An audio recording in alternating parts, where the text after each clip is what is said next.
Dhateng ngadhap katejo kali murda seh. Panakrami paduka kang sarta atur bekti dumateng ingkang Raka Indrawati. Sampun kula tampi. Kaptekaken wonten ing Jogja lumekting Wardaya miwah ana daging kayuwanan.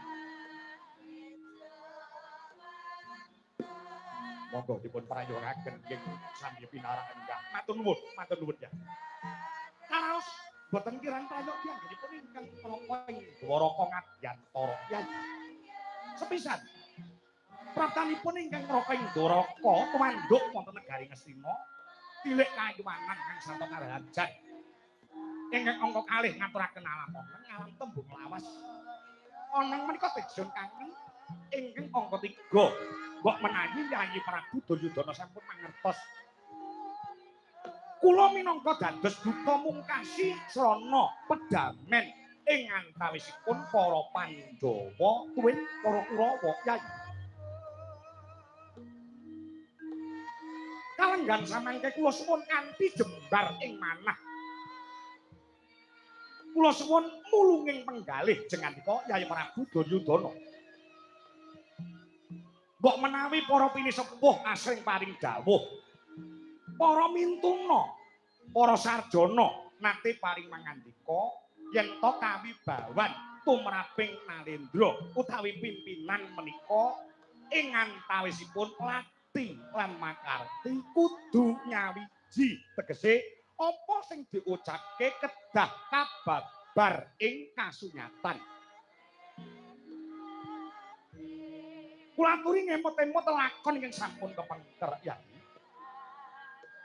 Nalika jaman lakon kasukan dadu Pandhawa Kurawa kasukan dadu duk nalika semanten natahaken negara Ngamarta.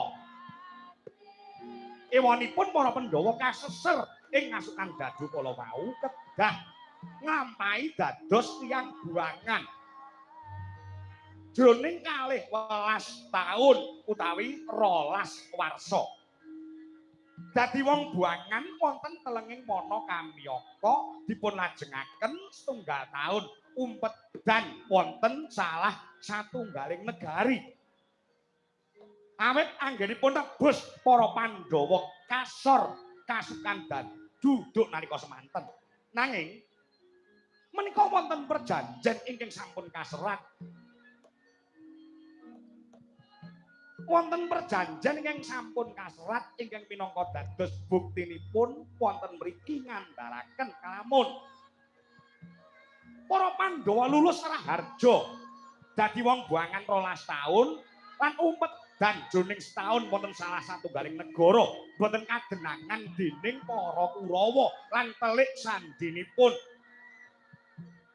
Paduka Yayi Prabu Duryudana ingkang sampun tapak asma wonten serat ngandharaken bilih paduka kersa mangsulaken negara Ngamarta sakjajane kang winimbuhan separone negara Ngastina. Mila saking menika Yayi kula aturi netepi janji-janji paduka kalian para kadang-kadang paduka Pandhawa ingkang gandrung lawan kerukunan, gandrung lawan katentreman lan karahayon. Para Pandhawa 5 kabedhao dadane kajubuka jantungipun boten wonten tulisanipun yen to ngajab dumadining Bratayuda Jaya Binangun. Mila saking menika Yayi kalenggan samangke Nawala sampun siaga. Serat sampun cumawis badhe kula aturaken wonten ngarsanipun Yayi Prabu Duryudana. Kula aturi napa asmani bilih paduka sampun mulung ing penggalih kersa mangsulaken negari Ngamarta sakjajane lan winimbuhan separone negara Ngastina. Kanthi tandha yekti tandha bukti serat menika badhe maweh perbawa tentreming jagat raya.